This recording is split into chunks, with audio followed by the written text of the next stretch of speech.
And we are back. And man, we have made the top 20 of the top 70 albums of the 70s, the greatest decade in music history, according to us. And thank And you to many. my friend Nathaniel coming back once again, rocking the bandana and ready to get into some of the best albums ever made. I can't believe I'm here, man. I hope I don't fall asleep. It's been a long week, but Oh, I don't think do that. I think talking about these records, man, is gonna get me through at the very least. Because Oh, oh yeah. man, it's been a it's been a week. I hear you, man. But well, let's get that natural caffeine going of this Maybe. music in your bloodstream, and let's get right to it. At number 20,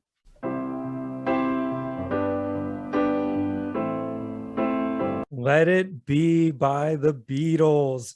You can't forget about Let It Be, although some people probably do because you lump the Beatles all into the 60s. But this was released in 1970, even though it was recorded in 69, as we know now from, I mean, we've always known, but Get Back, what a documentary. And I love the album even more now than I did before. Just seeing like a fly on the wall, all the footage from Apple Studio and Twickenham and all the drama behind the scenes. But a lot of people don't have this high on their Beatles list, and it's understandable because you know Phil Spector's production maybe isn't on par with George's, but still some fantastic songs considering the fact that they did this in such a short amount of time. Songs like Two of Us, Dig a Pony, Across the Universe, one of the best ballads of the entire Beatles catalog, and of course the title track Let It Be, also up there as just one of the greatest songs of all time. Then you've got great rockers like I've Got a Feeling and One After 909. Even though The Long and Winding Road I find a little bit sappy and not my favorite, you still gotta love it. And the song craftsmanship by McCartney, even George's For You Blue is a great track, and Get Back, I mean, come on, man, deserves to be here. And yeah, great pick, guys. I top 20? Like, and this has come from like one of the biggest Beatles fans on earth. Okay, let me say something. Listen to the albums as above: The Stranger, Tapestry, Moondance, Talking Book, Animals, Physical Graffiti, Cosmos Factory, Paranoid, Transformer, Layla, At Fillmore East, Tea for the Tillerman, Exodus, and especially the Beatles solo albums we've already It's mentioned. on my list. It is higher than all those. Yeah. I don't get it, because as you were saying, and I think you may understand a bit more than I understand. Phil Spector, because this is the problem, because as we've seen from the documentary, this was like their kind of approach to make this very stripped back to the basics album, and then Phil Spector took it and basically it became exactly what they didn't want. At least Paul, Mhm. and this is the thing. I think Phil Spector, and I'm going to go on about him, absolutely ruins this. And I think this is a really good album. I really like it. Obviously, as a Beatles fan, I there's so many great songs on here, but I feel like songs like Across the Universe are so neutered by the production in something like, for Well, instance, the Long and version on Winding the Road. Blue album is better, actually, I think, on Right, and the also greatest hits. Yeah. I go over Let It Be Naked, because I listened to that after I watched Get Back. I'm like, I think Mhm. this is so much better. Maybe like I understand like the title track. I love the production on the title track, which Mhm. is one of the greatest songs of all time, one of the greatest Beatles songs. Yeah. But I think it's just it really, for what they were doing. This album makes no sense to me, and I just feel like it's inconsistent. Like One After 909 is like, it's okay. Like you can tell it doesn't necessarily fit in with the review, that they had a lot more greater songs. And then you have stuff like kind of like the studio stuff that Spectre threw in there. You know what I mean? Like Dig It. Like I don't care. Like why don't we Yeah. have Don't Let Me Down? I just I Well, don't. I agree. I mean, and which Yeah, Don't Let Me Down, by the way, is my favorite Beatles song of all right. time. So, yeah, it doesn't make sense that it didn't make the album. But then again, the Beatles did have a lot of singles that they released that were not on albums, like on the White Album as well. So that doesn't bother me as much. And, I actually love those fun little snippets. It makes it feel like a little bit like the fly on the wall thing with the Get Back. So if you look at it from that context, I think it's, even if this is the Beatles at their worst, which it isn't. No. I think it's still greater than so much stuff that's out there. That is true. That is true. And also, I love I Dig a Pigby, my Charles Hawtrey. And the Deaf Haze. Yeah. And this is the chapter 1 in which Doris gets her oats. I mean, that's really great. And just watching a documentary. But I'm not mad this is on the list. I'm just mad it's this high because I feel like there's so many more albums that were so much more groundbreaking and especially for the Beatles standards. I mean, just look at their 60s run alone. I mean, it's kind of unparalleled. So I just don't get it. Like I just don't think it should be this high, but it's still a really good album. It's still a classic. It's just not one that I would even consider putting it up with these perennial classics we're about to get into, really. Well, just so you have a context, for me, it's my third favorite Beatles album. Actually, it's that high for me. So, and I know you're probably upset. I was kind of ripping into it a little bit, but that's just how I feel about the whole thing. If you were gonna say it was overrated, I was gonna say you're overrated. A little bit. This whole courtroom is overrated. Yeah. I mean, it's still really good. I mean, it's not. It's certainly better than like Led Zeppelin 3 or something. I don't know, but for sure, that's my whole take on it. So anyway, I still like it. Shouldn't be in the top 20. But fine. All right. Well, now at number 19.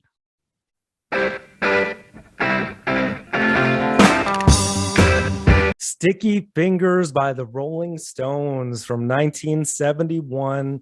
Absolute classic and definitely one of the greatest Stones albums. Hey, Beatles and Stones back to back. So you cannot argue the classics here.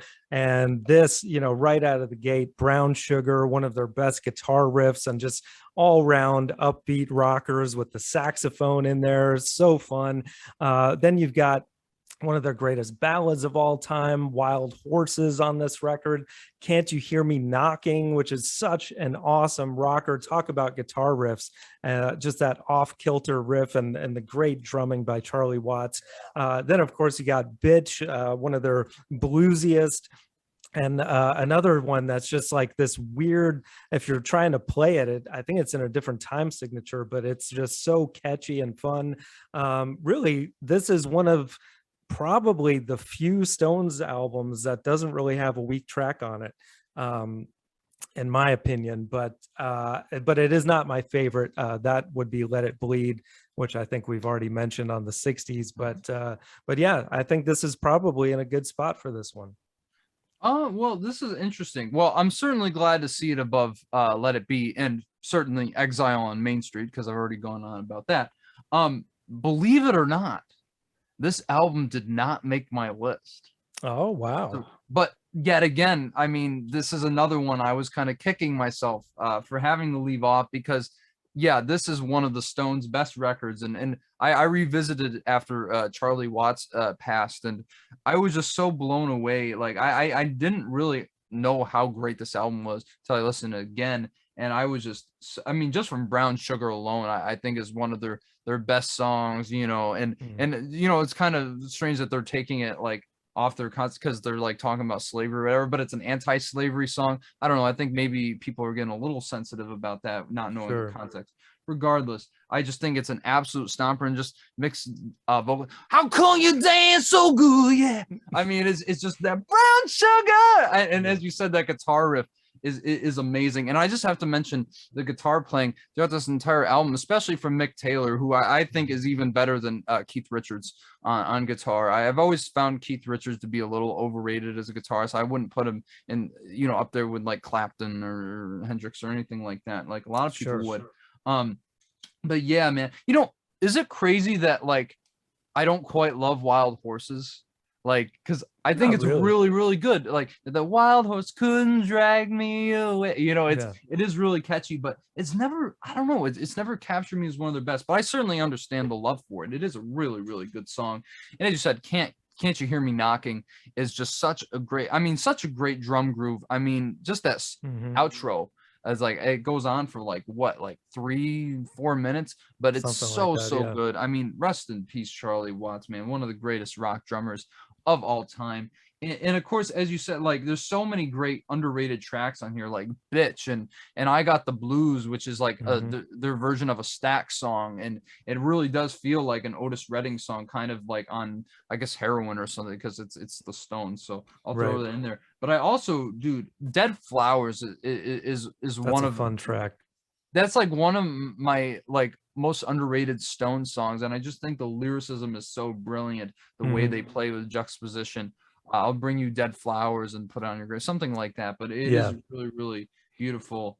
And Sister Morphine too. I mean, what a Mhm. great that was Richards on vocals, right? I believe so, yeah. Yeah, I mean that song is really one of the most, personal he's ever done, and kind of like cues into actually, no, I think it might have been no, it was Mick, never mind. But regardless, I think that song definitely cues into a lot of stuff that was going on in the band at the time. But this is just a classic blues rock record. You get that bad boy image from the Rolling Stone here, and it comes out in their songwriting so beautifully, so brilliantly. I can't, I would put this lower on the list, but it's a classic. I do Mhm. love this album, and I think it probably is their second best album after Let It Bleed.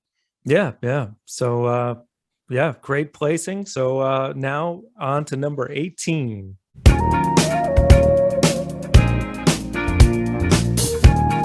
Off the Wall by Michael Jackson. I'm so happy that this got this high on the list because this is just absolutely one of the best dance records ever put to Oh tape. my goodness. Really just one of the best albums of all time. It's actually, I like it more than Thriller, honestly, because I think this is probably one of the strongest A-sides to any album, period.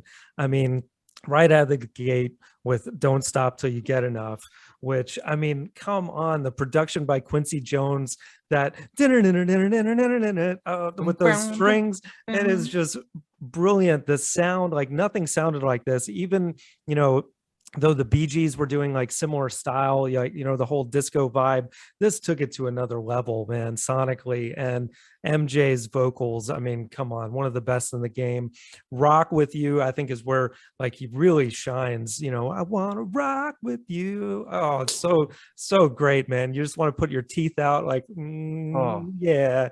I had to say that, which I always do on Johnny Radio. But the trademark. one of my favorites, though, is Working Day and Night. That is like such a killer bass, or that dun, dun, dun, and the percussion, man, and the The horns. horns. Oh Oh my my god, man, it's nuts what those horn players do on that song. um yeah, oh my god. And then Get on the Floor, of course, just keeps that party going. And Off the Wall, the title track, is So just good. incredible, man. Like, it just makes you want to forget about your troubles, as he's saying, and Gotta lay leave them that nine to behind five upon the shelf. and just enjoy yourself. I do think the album drops off a bit on side B in Yeah, quality, but and the slower songs, I think, are the weaker ones. But interesting. good lord, it's so good. Oh my goodness, man. This is the best disco album of all time, but it's more than disco, man. I Yeah. mean, this was so groundbreaking. Obviously started the legendary collaboration between Michael Jackson and Quincy Jones, which obviously manifested itself to even greater success on his follow-up album, which we won't talk about right now. I think we might be talking about it in the next series. But I'll tell Yeah. you, man, I think I understand where you say this is better, because I even said, like, if someone said this is better than Thrill, I'd be like, yeah, I get it, because Mhm. one, it holds up better, I think, musically. And dude, It's just timeless. like, Yeah. yeah, and like, dude, I was listening on stereo like last summer, Hmm. and dude, the horns on Working Day and Night, it sounded like they were right there, and I think Hmm. that tells you something, how crisp, how clear Quincy Jones's vision was on this thing, and just what the level of productions he brought to it. But I just think I like Thriller more, because I think the not only are a lot of the songs more iconic, but I think it's structured better. ending with, you know, something like Lady in My Life, which is much better than This Disco Out, which is one of my least favorite songs. But there's not a bad song on this album at all, not even a weak track. But as you said, that A side, I mean, Don't Stop Till You Get Enough, one of the greatest disco songs of all time. Rock With You is one of the best songs of all time. And one of the most definitive songs from the 70s. You know, everybody knows this song. As soon as you hear that, like that drum filling, you know exactly what it is, and you just want to start dancing and getting on the floor. No pun intended, but maybe it was. And Get On the Floor is just such a killer dance groove as well. Off the Wall, I think yet again, I mean, this song, because this album, I didn't love it when I first heard it, which is crazy. I really liked it, but then I kept something kept bringing me back to it, and then I'm like, this is like one of the greatest albums ever made. And Off the Wall, man, is, I think, one of the greatest songs of all time. And just yet again, it's just so worry free, and just such a great groove to it, such a great melody. I mean, it's just constructed so well. I just absolutely adore it. I even love Girlfriend, the Paul McCartney song, much better than the Wings version, I'll tell you that right now. But you say that the ballads are weaker. I couldn't disagree more. I wouldn't completely disagree, because I'm not that huge on I Can't Help It, which is actually written by Stevie Wonder, crazily enough. And you can tell it was a Stevie Wonder song that he wrote it. It's got his style on it. But She's Out of My Life. Oh, that is a great one. Yeah. Ooh, that one of his most powerful vocal performance. It's so visceral, it's so emotive, and I heard, you can tell, like, he was actually crying when he was recording this song, because he was thinking about the loneliness that he felt growing up, and just she's out of my life. It just, and when he says it, it cuts like a knife. His voice cuts like a knife, man. You feel the pain in there. And yet again, I mean, how can you not say what you will about the man, but one of the greatest vocalists of all time. There's no question how iconic the voice is. And also, dude, I love It's the Falling in Love, which really has some of the best lyrics on the whole album, because, you know, you could say the lyrics aren't super great, but I think this album does have a lot to say, kind of like, you know, these hedonistic statements of freedom and expression. But dude, I just love lines like, very relatable song about, you know, falling for someone and not being prepared for it. I love that line. Don't want to lay down in a bed full of lies, but something saying, come and do me. It's like, wow, that's some powerful stuff. And you know, I just don't think it ends particularly. I like Burn This Disco Out. I just find the vocals on it a little strange. But man, I mean, what else can you say about this record? This is one of the most iconic albums of all time, and certainly the best from the disco era. How can you not love this record? And I'm also speaking to myself on that. This is a great spot. Oh, absolutely, man. So happy it's there. So yeah, now guys, at number 17. Is this the real life? Is this just A Night at the Opera by Queen from 1975. Look, this band has some of the most inconsistent albums and discographies ever, but this is unquestionably their finest hour. And I mean, just starting from Death on Two Legs, which is such a great opening track, great vocals from who I think is the greatest male vocalist of all time, in Freddie Mercury. I don't even doubt that for a second. Just such a great rock tune. But this album, I think the thing that's so amazing on this album is not only just the variety of musical styles and genres on here, but also just how everything just so connects together musically and kind of ebbs and flows together. I just love these very seamless records that flow together in that way. But look, you have Lazing on a Sunday Afternoon, which is almost like music hall music that like Paul McCartney was like writing on Sgt. Pepper or something. You're My Best Friend is one of their, was it that, ooh, you're making me live, you know, it's just so iconic. Great song. And Freddie's vocals on it are great as always. You have weird science fiction songs like 39 from Brian May, which are really cool. I really love Seaside Rendezvous. Is such a romp. I think that's even more of a dance hall number, if I'm being honest, but it adds a lot of flavor, as brief it is, and the whistling on it and like the tap dance. I mean, it's just so uncharacteristic of rock music, yet it feels like you couldn't have this album without it. But man, I think the second side is really where this album like launches into the stratosphere with the Prophet song. I think is the most underrated masterpiece in Queen's discography. The way Freddie Mercury sings in canon with himself, I mean, it is unbelievable, and just an incredible sonic achievement on that front, because you don't hear people singing canon in rock music, and I think that's this thing that's so great about this album. I mean, they say it right in the title, which they stole from the Marx Brothers, but the thing, it really is operatic, and especially that song more than anything. And then that seems like, as I was saying about the tracks seamlessly flowing into each other, Love of My Life is one of the best Queen ballads with Freddie Mercury, one of his most understated vocal performances. It's so controlled, it's so fluid, it's so powerful. I mean, how can you not love that song? Good Company is also really, you know, an interesting social critique from Brian May on lead vocals on that one. But this album genuinely gets so much credit because of Bohemian Rhapsody, which I think is the greatest song ever recorded. I mean, it's a musical journey like no other. Of course, you hear the, you know, like the "Is this the real?" and like 4-part harmony. It's just insane. And of course, the "Mama just killed a man," and then of course, you know how it goes. You've heard the song so many times, but it doesn't stop it from being like one of the greatest achievements in the history of popular music. I think the reason this album wasn't higher for me, because I think this is a great spot. "I'm in Love with My Car" is a stupid song. It's just so dumb. It's a meme at this point. They even memed it in Bohemian Rhapsody, the movie, which I don't think is particularly great, but I did appreciate that joke.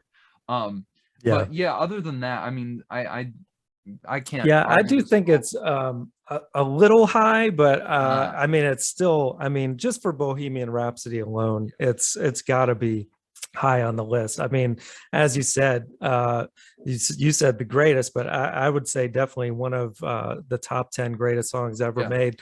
I mean, just incredible, the sonic journeys that it takes you through, as you mentioned, it being operatic, like literally, and then Brian May's guitar playing is just freaking nuts, especially towards the end of the song, that solo that he does. And and Freddie's vocals, I mean, up there with the best vocalists ever, Aretha, Robert Plant, you name them. I mean, just one of the absolute greatest. So yeah, I mean, you said it all, man. It's all right. You convinced me it deserves to be here. But you don't like "I'm in Love with My Car," right? Yeah, I'm with you on that. They always have a clunker or two on all their albums that doesn't quite make them perfect, but what are you gonna do? Dude, this could have, like, if it weren't for, like, because the thing with Queen is, I think sometimes their songwriting, I get critics gave them flack because their songwriting didn't really have a lot of meat to it sometimes. I feel like you get some of that here, but I also feel like you get some of their best material ever, and that's just some of the best material of all time. So I would put it above Off the Wall. So I can't argue this spot at all. This is an absolute classic, seminal album, one of the greatest of all time. Yeah, good pick, guys. So now at number 16,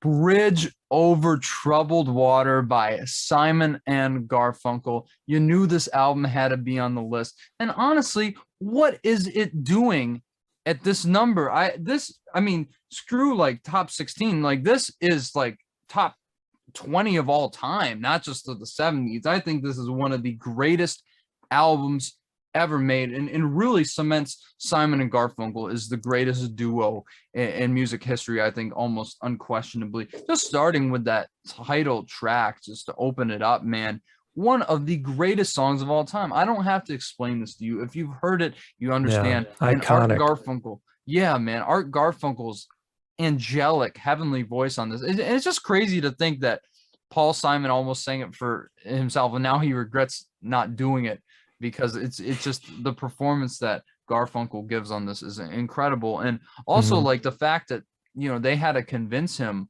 like Columbia had to convince him, like, this is going to be a hit. And he's like, well, I thought Cecilia was going to be a hit, and it was. Right. But, you know, nothing like this. This is one of the greatest pleas for, you know, songs about upliftingness and in friendship and being there for someone in a time of need. You know, like a bridge over troubled water, I will lay me down. I mean, it's just so beautiful, and you just feel the passion coming out of every pore. An absolute Sail masterpiece. on, silver girl. Yeah, dude. And just the way the harmonies come together so seamlessly, as always with them. But and it's like if you just stop there, you'd be fine. But listen, I mean, so much variety on here, and I think especially with El Condor Pasa, you start to see Paul Simon. I've already talked about this album in so many different facets. You've probably seen me, but just getting into like Peruvian folk music, which obviously he'd explore different styles of world music later on Graceland in the 80s. Great song, great start. And then, of course, I was mentioning Cecilia, which is just one of the most joyful songs. Cecilia, you're breaking my heart. You're shaking my confidence daily. I mean, it's just so catchy. How can you not love this song? Absolute banger if I've ever heard one. And you have underrated tracks like Keep the Customer Satisfied, which has some of the funniest. I mean, yet again, if you need further proof that Paul Simon is one of the most cleverest, wittiest songwriters in the history of the American songbook, just listen to the song. I love that line. I get slandered, libel. I hear words I never heard in the Bible. I mean, it's so funny. Yeah, that's great. And then you got Bossa Nova with So Long Frank Lloyd Wright. It's just amazing. And then, of course, I mean, The Boxer, another one of their absolute best songs, and I think easily the second best song on this album, which, what is that to say? I mean, this song is amazing. And just the autobiographical tale of Paul Simon kind of, viewing himself going to getting out from his home life and kind of discovering self. And just that lie, and that's that snare from Hal Blaine, which sounded like a cannon was going off, and just so many great stories about the recording of this album too. Baby Driver, which is used so great in the film of the same name, so catchy, so clever. Only Living Boy in New York, which is that's actually my favorite. Wow, I more love than that song, man. Water? Well, I think it was used so well in the movie Garden State. If you haven't seen that it actually kind of like brought me back to Simon and Garfunkel. I hadn't listened to them in a long time. The production on that song especially is just so beautiful. Like when their vocals are just, they sound like they're surrounding you, that here I am. So great, man. I love it. Dude, it totally is, man. And that's the thing, there's not a weak song on here. I find it interesting that they included a live cover of Bye Bye Love, which is still really good. I'd rather listen to the Everly Brothers do it. But man, it's just ending this off with Song for the Asking, which it feels like such a bittersweet conclusion to one of the, obviously they didn't have many albums, but those last three from like Parsley, Sage, Rosemary, and Thyme all the way through this. I mean, what a great classic run, and honestly one of the greatest send-off albums of all time, right under Abbey Road, right above Random Access Memories. I mean, this thing is just incredible. Man. I don't have enough good things to say about it. This is really one of my favorite albums. I can't believe it's this low, but at the same time, it's in the top 20. So I mean, hey, and you said it all, man. I mean, seriously, what more can you say? An absolute classic, and pretty good spot, I'd say. I mean, you can't we're getting into high territory here, so a bit higher though. I'll take like 13 or so, I don't know. I hear you. Well, now at number 15,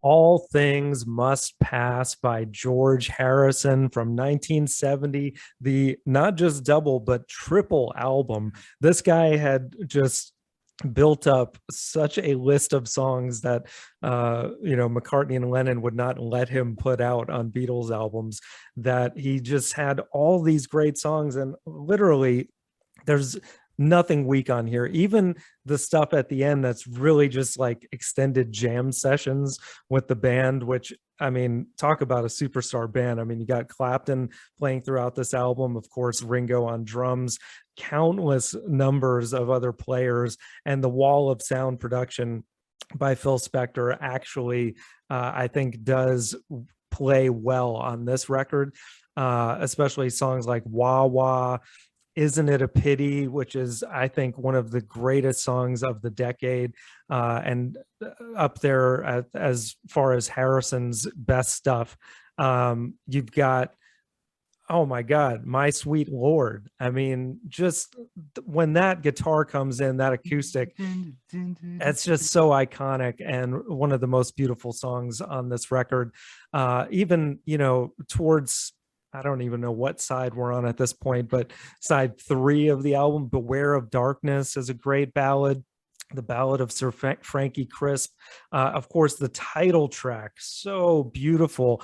Can't believe that didn't end up on a Beatles album because, as we know, he did play it with them. But I even love the fun little songs like I Dig Love and It's Johnny's Birthday, which is just ridiculous nonsense. And, even his Bob Dylan cover, It's Not For You. I'm George is my favorite Beatle, and this for George fans is like the holy grail, and you've got to love it. So I love that it's this high on the list, and I think it deserves to be here. We're going to see a common trend here. I kind of hate Phil Spector. Also on a Yeah. personal level, but I won't say too Sure. much about that. This is the thing, man. I think if it weren't for Phil Spector's production, this would easily be the best Beatles solo record. Mm-hmm.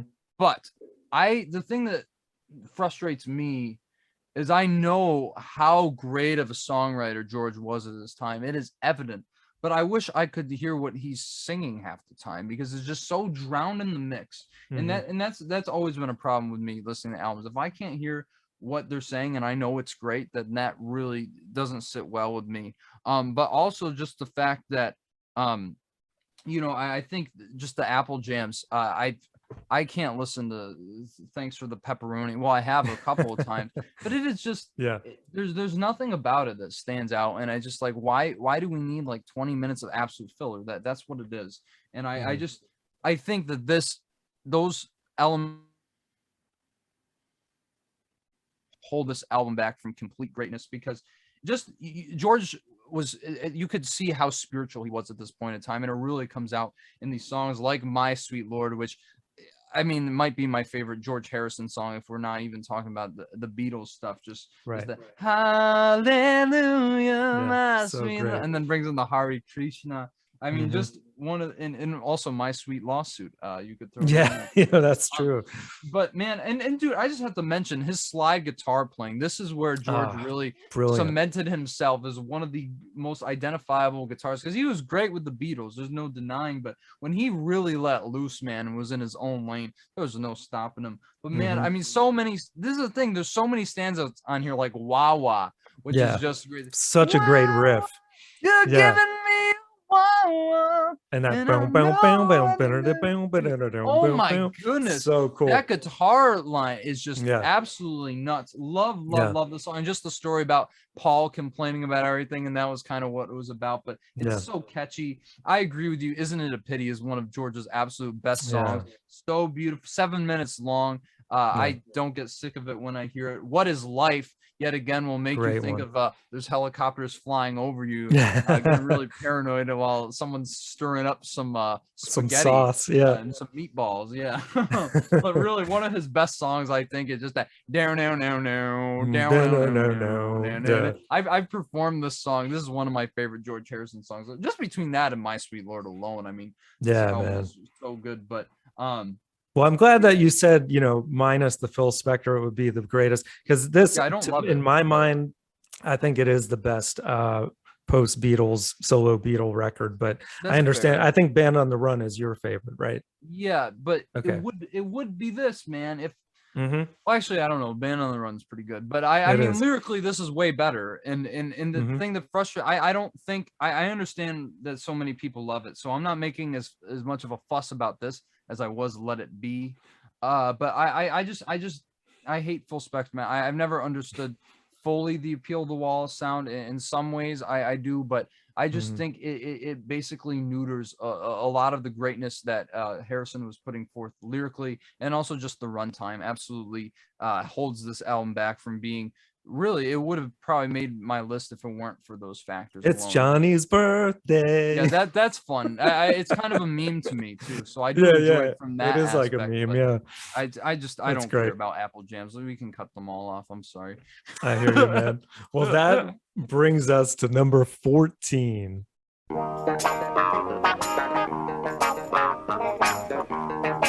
Innervisions by Stevie Wonder. I mean, I think this is a little low, but you know, it's okay. You knew this was going to be on the list regardless. This album is like top 3 albums of all time for me. And Wow. it was only number 2 on my 70s list. And you know, that's saying something, I think. Yeah. Because this album, I think, is Stevie's best record, because you look at Songs in the Key of Life, and sure, I think the songwriting was more refined by that point in time, but having this only at 9 songs, it's so consistent. It is unbelievable. And yet again, the songs flow seamlessly into one another, especially, dude. And I think, you know, obviously we've gotten to Talking Book how, you know, the sound had progressed at that point in time with the Tonto synthesizer, the clavinet. This, he just kicks it up a notch, you know, like obviously What's Going On had already come out before Talking Book, but really this is where he has not only a great mix, and I think his best political commentary, but also so many great ballads, so many funky tracks on here with so many great messages. But just starting with Too High, you know, with that synth kick and you know, it's just so cool, and it sounds like I think Mario Sunshine probably ripped off the do do do do do do because Yeah. I think Nintendo steals a lot of stuff from these artists, but it's okay. It's No still doubt. great. Yeah. But just I've never, like, when I heard this album, I'd never heard anything that dark from Stevie Wonder before, talking about this girl basically ODing on drugs. It's like, whoa, hold on, like, this is how you're going to introduce your new album? I mean, just crazy. But to go right into Visions, which is just one of the most underrated, one of the most beautiful songs in his discography, with those augmented chord progressions, just blow my mind that he's able to make something so melodic and so you know, understated at the same time, and so enrapturing. I mean, just his messages, you know, like, you know, have I lived to see the milk and honey land, people hand in hand? But when he poses that question, or do I have to spread my wings and fly away to the visions of my mind? I mean, this song almost brought me to tears the first time I heard it, because it was just everything going on at that time was so, it defined everything I was feeling in that moment, that this is a place that will never be, and we're always going to have, you know, racial prejudices or what have you. I mean, it is just such a, unfortunately, timeless song, but such a beautiful one at that. And then of course you have Living for the City, which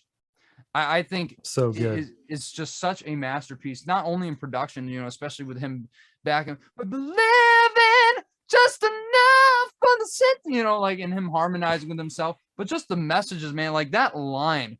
This is like his most powerful and most scathing, like that line where he's like, you know, to find a job is like a haystack needle, because where he lives, they don't use colored people. It's like, oh my goodness, like just packing. And then of course that skit at the end where he has, like, he gets the drug bust, and then it's thrown in prison, and you see the prejudice. I mean, really, it is so cinematic in scope, and it's why I think it's one of the greatest songs of all time. But then you have Golden Lady, which I don't know how many times he modulates, like 5 times just in the bridge alone. And yet again, it's like one of the most melodic songs he's ever. This is the thing, like, Stevie Wonder as a composer is off the damn chain. Him and Brian Wilson are just on a whole other level. But Higher Ground is the funkiest song about reincarnation, and very, you know, with, you know, him getting in that accident, and then, you know, I forgot who put, you know, the song on, but he started like doing it in a coma. I mean, really kind of, you know, weird how like, you know, like life imitates art in that sense, but really one of his most iconic songs. But every song on this album is great. Even Jesus Children of America, even though it's my least favorite, what is that saying?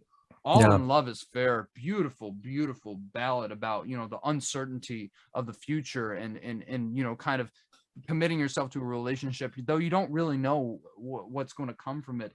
Don't you worry about a thing. The Latin groove on the song, the Spanish influence, and just him speaking in Spanish. It's like, do you understand that? Well, you know, I don't know how you really can. You know, just him like smooth talking to this girl, but really a dark song underneath lyrically. And to end that off with "He's Mr. Know-It-All," which is a great political commentary on Richard Nixon at the time. I genuinely think this is a perfect album. This is really one of the greatest albums ever made. To the point where I can't believe you have this at a 7, man. What's up with that? I don't know, man. It doesn't do as much for me as it does for you, but still, Yeah. I mean, there's some great tracks on here. I mean, you named all of them. So I my did. faves are Higher Ground and Living for the City for sure. But I mean, there's really nothing weak on here for sure. And I think that he would go on to refine the sounds, as you said, even more on a possible higher up album on this list. We will see.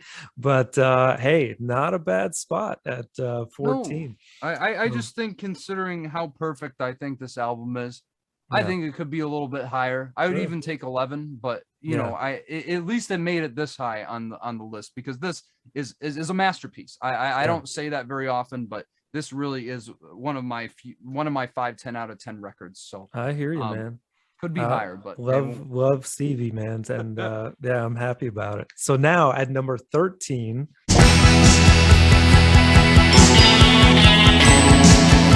Tramps Like Us, baby, we were born to run. Oh yeah, the classic Bruce Springsteen record from 1975, the one that broke him out into superstardom. So many things you could say historically about this album, because really this was a make or break deal, because Bruce Springsteen's first 2 albums didn't pop off. I don't understand why. I think both of them are great, but this was the one where he was really like, I have to go big or go home. And certainly he did, and you see this right in the lyrics of Thunder Road, which personally I think is Bruce Springsteen's greatest achievement as a songwriter. I think this is like top 20 songs of all time, and just coming in with that harmonica, and well, the screen door slams, Mary's dressed way. I mean, and you start off this journey, and dude, I don't think anybody could pull off a line like, you know, you ain't a beauty, but hey, you're all right, except Spring. I mean, it's such like just the way he goes about this, man. I mean, it's just about finding something greater than yourself, escaping that you know, maybe that small town you're in, and shooting for the stars, you know, because like he even says, you know, like at the end of the song, you know, I'm forgetting the lyrics right now, maybe you can correct me, but you know, it's like I'll remember it later, but still, I should have had this pulled up. But really one of the greatest songs of all time. And that leads right into 10th Avenue Freeze Out, which is such a stomper with Clarence Clemens saxophone just blaring. I mean, such a killer groove. And just the 10th Avenue Freeze Out. I mean, so beyond catchy. And I just absolutely love that track. But even so, and obviously I will say, he did embrace that Phil Spector wall of sound production, which is probably my biggest problem with this album, because I feel like on songs like Backstreets, which is so powerful, so euphoric, I don't understand what he's saying for half the song, but I still kind of love it on the same note. And just the ambiguous story about, you know, this lover named Terry. Is it a guy or is it a girl? Who knows? It's very interesting. I love the ambiguity of it.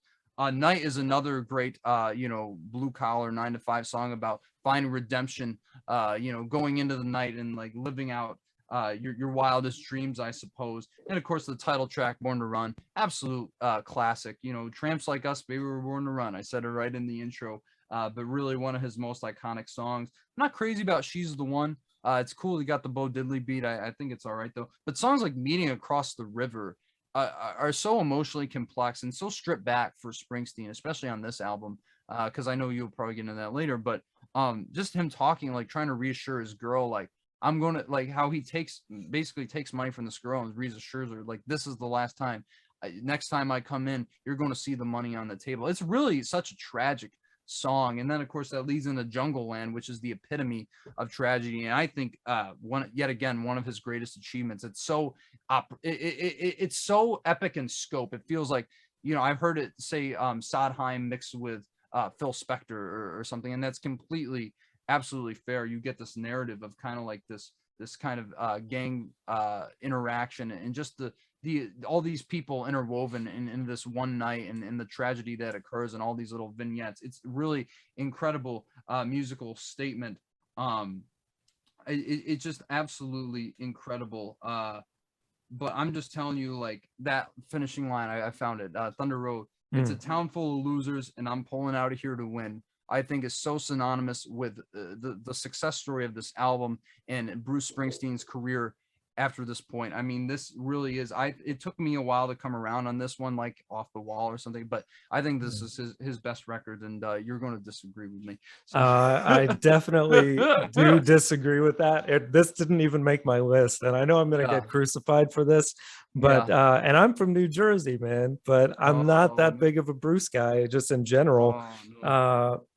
And I think he does have better records that came later. Like, to me, and we'll get into this in the 80s, but and I'll get into those. But yeah, I think a big part of it is, as you kind of alluded to, is the production on this one. Yeah. It does bother me on this record, to the point where like even the instruments are almost like unlistenable, like at the frequencies that they're at. I don't know what the deal is, but it's just a hard listen for me for that reason. And I know there's some great songwriting on here. There's no doubt about it. And there's no question. And you can tell why Bruce blew up for this record. I mean, just the title track alone.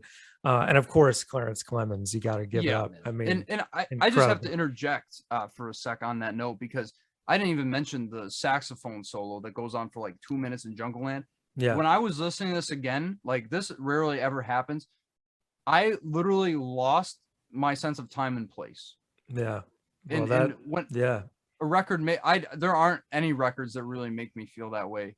But that solo, man, his finest moment in the E Street Band, and rested. Yeah, I think he's the MVP of this record, and several albums for that matter. But yeah, I get it, but I don't get it. So I think it's too high, but that's all right. No. Well, I'm glad it made the top 20, because I had it in my top 20, but I was expecting it to, so it's not really a surprise. You prepared yourself. That was like me preparing Exile to make the list, and luckily it didn't get higher than that.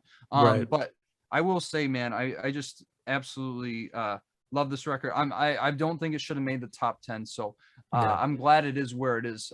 Shouldn't be above Innervisions. We can agree on that. I would have swapped the two, but whatever. I mean, this is an absolute classic, one of the greatest albums ever made, even though you may disagree with that. So yeah, that's all good.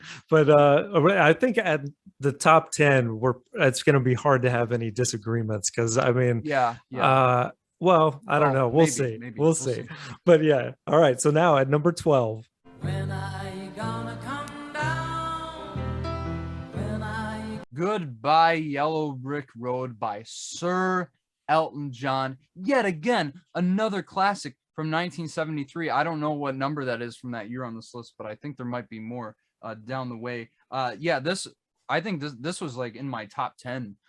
So I think this is honestly a perfect spot at number 12 here. I mean, really one of the best double albums of all time. Just starting off with one of the greatest opening tracks, I think, on any record, Funeral for a Friend, Love Lies Bleeding, which starts with the, very synthy kind of funeral procession, requiem, if you will, and then goes into such a pop rock stomper with, when he breaks into that and just that love lies bleeding in my hand. And I mean, just Elton's vocals on this album are on another level. But of course, you have my favorite Elton John song, Candle in the Wind, his him and Bernie's ode to Marilyn Monroe, or should I say Norma Jean in this case. Mhm. Such a beautiful song about, and so much sympathy for this really tragic subject, which I think a lot of people kind of like dismissed, either because of her kind of like outwardness in the public eye, and kind of like her status as a sexual icon. He even says, you know, I see something more as sexual, more than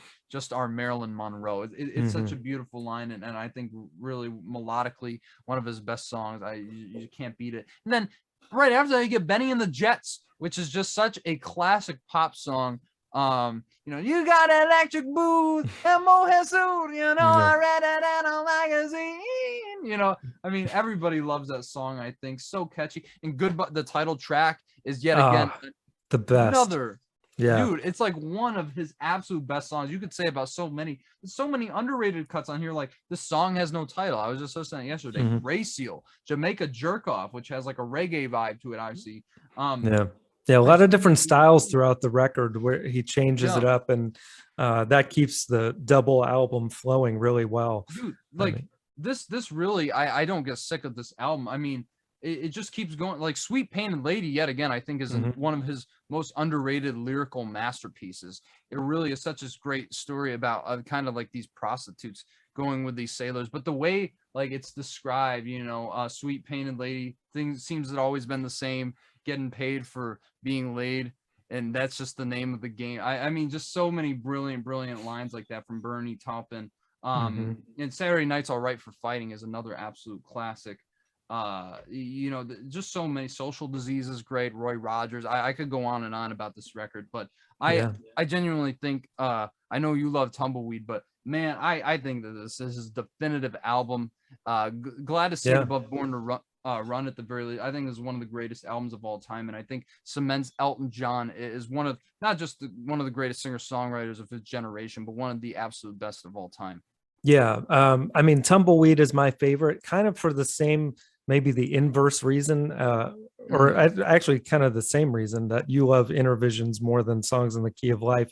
Like, I think it's more concise, and like there's not any weakness on it, but I definitely understand why this is universally like everyone's favorite Elton album. I mean, there's no denying its greatness, and just the title track alone is just so I mean, who comes up with a melody like that? It's unbelievable. And the way that he and Bernie played off of each other, it's just, we could do a whole video just talking about that. So it's unreal. I've never heard like such synergy between someone who writes lyrics and someone who makes music. Like that's so hard to pull off, but yet what their collaboration, I mean, Elton had such a great run of records in that period. There weren't, besides Caribou, which I thought was pretty decent. I mean, there wasn't a weak one in the bunch until after like Captain Fantastic. Yeah, absolute classic. So and what we'll get to, we're going to do a video after the whole series about albums that should have made the top 70 that didn't,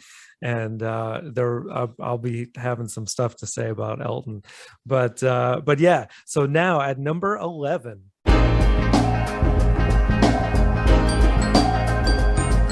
What's Going On by Marvin Gaye.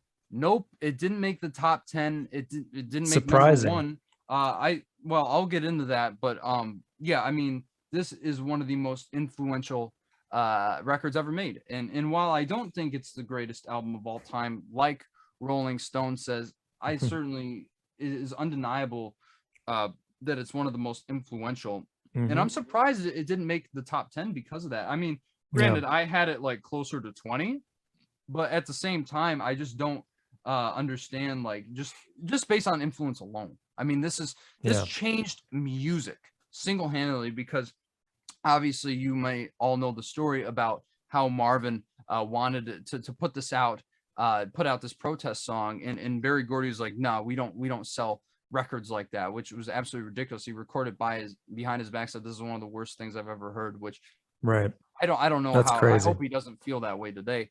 But just so crazy, like how this broke out and how this became such a groundbreaking album, because Marvin Gaye basically opened up the playing field for Black artists to talk about, you know, Mhm. racial inequality and suppression. I mean, of course, the title track's amazing, but honestly, songs like "What's Happening, Brother," like just the fact that this is Mhm. a concept album alone, and how Yeah. he talks about issues of like veterans, and especially Black veterans being thrown to the side, and songs like "What's Happening, Brother" and kind of catching up.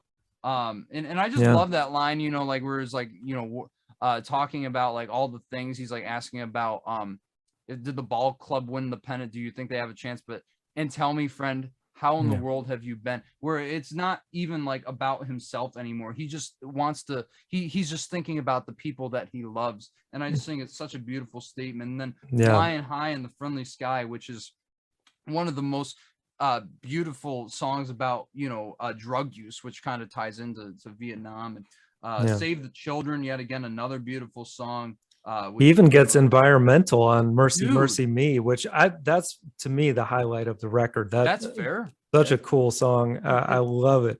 How it just starts right in with that din, din, din, din, din, din, din. Oh, Oh, it's so beautiful, and it's man. so The production. prophetic. Yeah, Like, yeah, who was talking about environmental issues in 1971? yeah. You know, like "Fish Full of Mercury." I mean, Curie, yeah, it's just crazy how much he tapped into the political, social, and environmental sphere of the world and everything that was going on. Literally, it's not a yeah. question. It's he's basically saying what it is.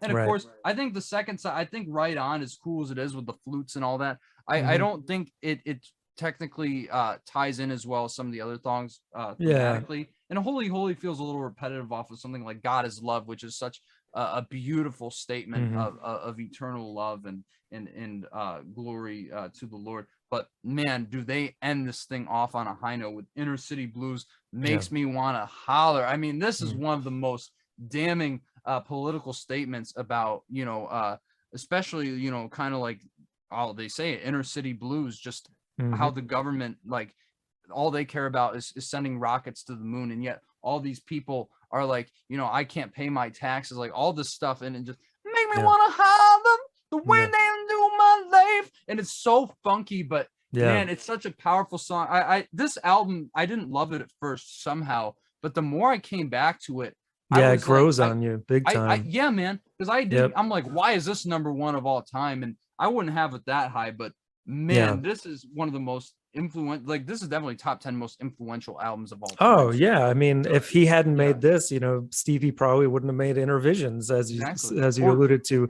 And I mean, yeah, as you said, it does get a little repetitive musically towards the end. That's why I didn't have it as high either. But definitely, I mean, it's just an all-time classic. And the title track alone, I so good. mean, it's just, I mean, the way, and there's so much empathy, like you were saying, like he just, you know, he brother, that's like he just cares about you, and it feels like Yeah, a friend is singing to you on this album, and I think dude. that's one of its most endearing qualities. So And that's the thing. I just gotta say the A side is a yeah, perfect 10 yeah, out of 10 album. And just the way this was really one of the first ones where everything flowed together so seamlessly as a suite, not yeah, just the songs transitioning. This is right, really such a cohesive piece of work, and the work by the Funk Brothers. I yeah, mean, unbelievable. so James ahead of its Jameson. time. Yeah. Man, what can you say about this album that hasn't been said already? Yeah, I feel like we're just scratching the surface. I was a little upset it at least didn't crack the top 10, but Yeah. I understand because there's just so many great albums from the 70s. But yeah, what are you gonna do, man? So now next week we're gonna be counting down. I think we're gonna split it up 10 through 6 because we have so much to say about these albums. But guys, you've done an amazing job throughout this whole process, the voting, which leads me to a quick statement I got to make. You can officially start sending us your top 80 of the 80s lists. If you can give us 80, that's fine. If you can only do a top 10, that's fine too. But you know how to do it either in the comments below or through our various forms of media. You can send to me, Nathaniel, either way, and we will tabulate those votes. The deadline is August the 8th. So 8/8, 80 of the 80s, easy to remember. Yeah. Get them in Smart. by then, and we will start that shortly after. We're just going to keep this ball rolling, man. So I'm psyched. Yeah, man, I can't wait to keep going on this journey with you, man, because it's been so much fun already. And 80s is going to be very unpredictable. So I can't wait to see Very. what your guys' list is like and what the final tabulations come out to be. So Yeah, it's going to be fun because, yeah, I think we both agree that the 70s was the greatest. So 80s might be a little bit of a dip in overall quality, but it's Don't going to be be, no. fun to see what makes it. So can't wait, guys. So thank you for watching. If you haven't liked and subscribed to Nathaniel, by the way, please do that.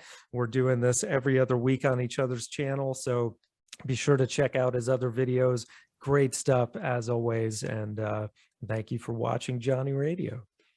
see you next time, guys. Peace.